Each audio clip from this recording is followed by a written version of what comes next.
আসসালামু আলাইকুম। আশা করি সবাই ভালো আছেন। আমিও আলহামদুলিল্লাহ ভালো আছি। আজকে কোনো রেসিপি দেখাবো না। আজকে নিয়ে এসেছি একটা খুবই ইম্পর্ট্যান্ট একটা টিপস। ধনেপাতা তো আমাদের সবারই লাগে, কম বেশি সবাই আমরা ধনেপাতা পছন্দ করি। ধনেপাতা ছাড়া কোনো মাছ বা সবজি রান্না ইনকমপ্লিট থেকে যায়। কিন্তু সমস্যা হচ্ছে ধনেপাতা বেশি দিন রাখা যায় না।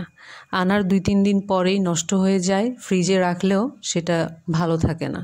তো আজকে দেখাবো কিভাবে রাখলে এটা কিছুদিন আপনি ফ্রেশ রাখতে পারবেন। তো প্রথমেই আমি 1 আঁটি ধনেপাতা ছড়িয়ে দিয়েছি পানিগুলো শুকিয়ে যাওয়ার জন্য। ধনেপাতা কিনে আনলে দেখবেন যে একটু ভেজা ভেজা ভাব থাকে, সেটা শুকিয়ে নিলেই ভালো হয়।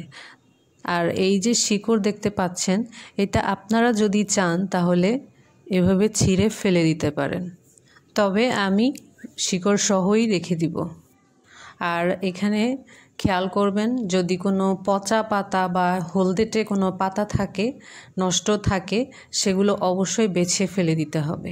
না হয় একটা পচা পাতা থেকে প্রত্যেকটা ধনেপাতাই পচে যাবে।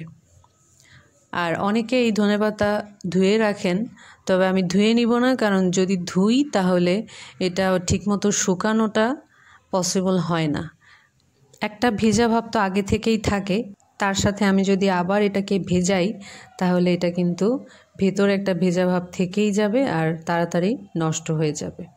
তাই রান্নার আগে যদি ফ্রিজ থেকে বের করে ভালো করে ধুয়ে নেই, সেটাই কিন্তু যথেষ্ট।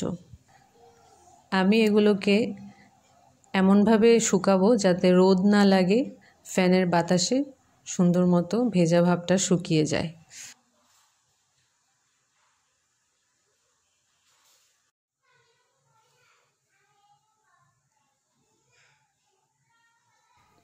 আমার ধনেপাতাগুলো কিন্তু শুকিয়ে গিয়েছে, ভেজা ভাবটা পুরোপুরিভাবেই শুকিয়ে গিয়েছে। এখন আমি কিছু কাগজ নিয়ে নিয়েছি, এগুলো হচ্ছে আমার বাচ্চাদের পুরনো শীট, এগুলোকে আমি ব্যবহার করব। আপনারাও আপনাদের বাসায় ফেলনা কাগজগুলো দিয়েই এই কাজটা করতে পারবেন। আমি 2টা শীট বিছিয়ে নিয়েছি পাশাপাশি।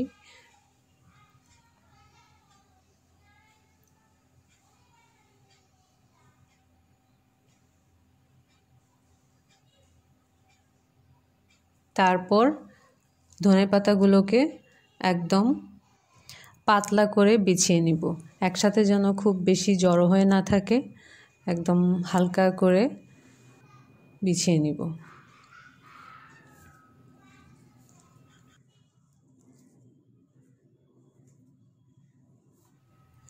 দেখতেই পাচ্ছেন আমি কিভাবে হালকা করে বিছিয়ে নিচ্ছি, পাতলা করে এভাবে বিছিয়ে নিয়ে তারপর দিয়ে দিব আরও 2টা শীট ওপরে বিছিয়ে নিব। ওপরে কিছু পাতা বের হয়ে থাকলেও সমস্যা নেই, নিচে একটু শিকড় বের হয়ে থাকলেও কোনো সমস্যা নেই। এবারে আমি এক সাইড থেকে নিচের কাগজটা সহ উপরের কাগজটা সহ এটাকে রোল করে নেব। খুব বেশি চেপে চেপে কিন্তু রোল করছি না, আমি খুব আলতো করেই রোল করছি, যাতে চাপ লেগে পাতাগুলো নষ্ট না হয়ে যায়।